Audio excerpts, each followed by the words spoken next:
Jadi kula ngupas masalah kehidupan santri sadunia, santri salaf makin lain di Indonesia baik. Cuman ingat salapi kuari keur digempur di dunia.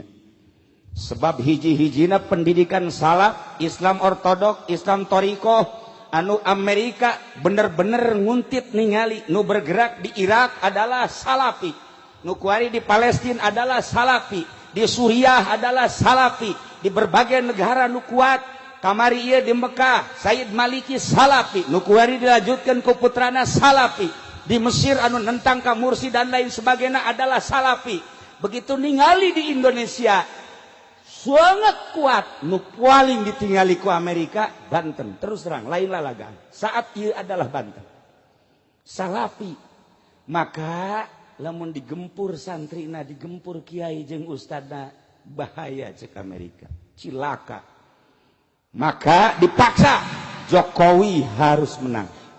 Lain lalagaan kulam tanpa aya ekstrim, serius nu nyaho orang-orang tertentu. Kamari aya kiai ti Bondowoso termasuk di Jawa Timur dongeng akur kakarak 2 poe datang ka dieu naik pesawat ka imah kula langsung ngobrol sarua. Nah digempur kiaina cilaka. Maka dalam penggempuran ini satu-satunya Wahabi dan Syiah harus dikembangkan di Indonesia, terutama di Banten. Carana kumaha? Carana engke sekolah-sekolah bakal nu setengah pinter ge dikirim ke Arab dijadikan non siswa Arab, dikirim ke Iran dijadikan siswa Iran, atau dikirim biayana ke Indonesia dibere beasiswa. Bakalna ieu mah triliunan rupiah. Nu turun ti Saudi Arabia jeung ti Iran bakalna triliunan rupiah melalui kedutaan Saudi Arabia jeung kedutaan Iran. Jelas ieu mah geus lain 50-60% deh 100%. Lain lalagaan untuk menggempur salafi. Ieu bakalna engke ka Banten terutama dana ti Saudi Arabia jeung ti Iran luar biasa untuk mensyiahkan dan mengwahabikan Banten terutama, khususnya umumna Pulau Jawa. Moal kebal deui bakal urang ngadenge selenting lalaunan. Jangka waktu 10 tahun. Nyana kudu berhasil Wahabi dan Syiah. Sebab lamun teu Wahabi jeung Syiah tetep salafi mah deuk kumaha ge ngalawan bae. Anu dianggap ngalawan karena perjuangan kristenisasi. Ieu adalah pondok pesantren salafi nu paling loba ternyata Banten. Dibanding Jawa Timur, Jawa Tengah jeung Banten ka dieu ternyata paling loba pondok salafi Banten. Cek ulama salah nganilai. Meureun nyana nganilaina asal aya pondok bae nyaho aya santriannya Asal aya pondok oh ieu salafi, asal aya pondok oh ieu salafi. Padahal santrina mah eueuh. Jadi berarti nyana ge min jumlati minal katipin sebenarnya mah. Katipu nyana ge tapi lain gitu, Amerika teu sembarangan. Lain leutik nyana, lain bodoh, istimewa dalam penelitian anu luar biasa. Perlu dicatat dan digarisbawahi, itulah salah satu keberhasilan Amerika anu mengangkat Jokowi. Ialah nu bakal mengkristenisasikan melalui wahabinisasi jeung Syiah. Engke bakal karasa triliunan rupiah bakal. Kamari aya kiai 2 memehna saminggu datang deui kiai di Jawa Timur jeung aya deui sababaraha kiai nu datang ka kula bagaimana kita ke depan. Cucu daripada Kiai Khalil Bangkalan ilu mingguan kemudian ngobrol nyana nyaritakeun bagaimana kiai ke depan. Rencana ini kan sudah jelas akan dibuka besar-besaran. Kula tetep ngajawab bari seuri.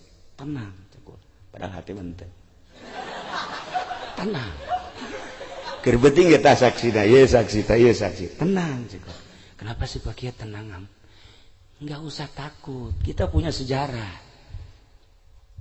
Muhammadiyah mewahabikan Indonesia tidak berhasil.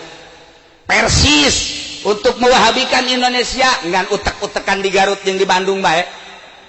Sakitu Bandung Garut geus sakitu. Geh lah sabaraha persen.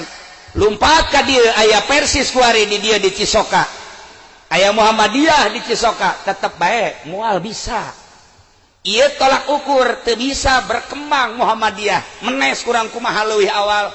Tangerang di dieu di Jati Gintung kurang kumaha, batur can boga sakola nya geus boga sakola, malah guru-guruna kuari ngaraji ka Cilok jadi NU. Cek ulah tenang. Kiai bagaimana tenangnya? Di urang aya wali songo. Wali teu maot. Nu mantak santri zarah ka ditu bari tilok puasa ge. Da nu penting zarah bae. Nyana hayang seperti Tajikistan, hayang seperti Uzbekistan, hayang seperti Afghanistan. Di Uzbekistan di dinya aya kuburan anak Sabandi. Syihabuddin anak Sabandi, Bahauddin anak Sabandi, Alauddin anak Sabandi, kuburana di Tajikistan. Eta di ditu 100% umatna Islam. Wargana Islam 100%, tapi eueuh nu salat hiji-hiji acan. Eueuh masjid hiji-hiji acan. Ketika liwat ka kuburan Syekh Bahauddin anak Sabandi ngan syukur kieu doa. Hormat nyekel ka dieu berangkat deh. Hormat nyekel ka dieu berangkat. Salat tah. Kitu keneh ka Imam Bukhari. Ketika ziarah ka Imam Bukhari urang salat di dinya teu meunang. Kula nanya sejarahna kunaon sampai eueuh nu salat di dinya. Baheula jajahan Uni Soviet ketika aya nu salat tembak, ketika anu salat tembak, bahkan pondok pesantren diberondong ditembak paraeh kabeh. Sampai ayeuna eueuh nu berani salat di dinya. Dibuka lebar-lebar ku ari besi deuk ziarah ka ditu nyana sangat senang, tapi hiji cak nyana ulah salat. Dek zarah mah babacaan los, baca Quran los, duk sahayuna, tapi sholat ulah kunaon? Sebab masih keneh rawan penembakan bagi nu sholat. Masya Allah.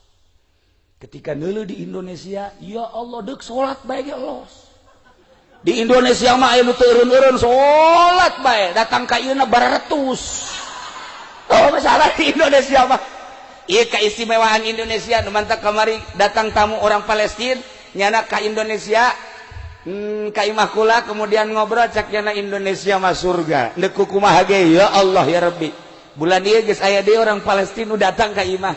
Kula ge kaget aya tamu orang Palestina nyaritakeun tentang surga Indonesia. Deuk kumaha ge. Kula kunjungan ka Yordan, hese salat di Yordan. Teu ngadenge azan di Yordan. Mesir nu sakitu luar biasa disebut Mesir kuno. Masya Allah kotor anu luar biasa. Teu ngadenge suara azan. Masjid dikunci lain waktu nama. Urang dek ziarah ke kuburan Ki Bilal teu meunang, sedangkan kuburanana aya di juru masjid, masjidna dikunci. Ke dibuka zuhur. Saat eta kami datang jam 8. Maksudna bari ziarah bari salat duha teu meunang cek cenah ke bae zuhur karak dibuka. Masjid aya waktu-waktuna. Di Indonesia nu nganjang balik nganjang hees di masjid. Bae geus pokona mah dicaringin di dieu santri gupakna di masjid bae. Ai salat mah teu can puguh nya ge sarua. Nu jelas di masjid bebas.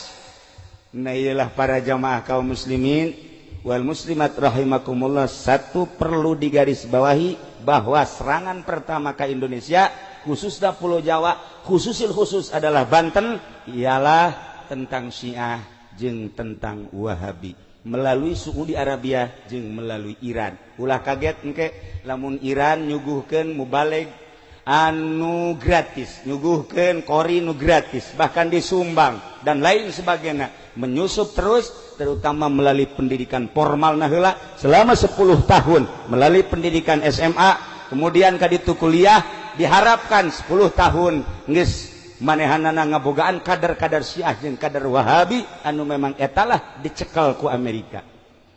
Iyalah nu perlu digarisbawahi, hati-hati ieu Syiah.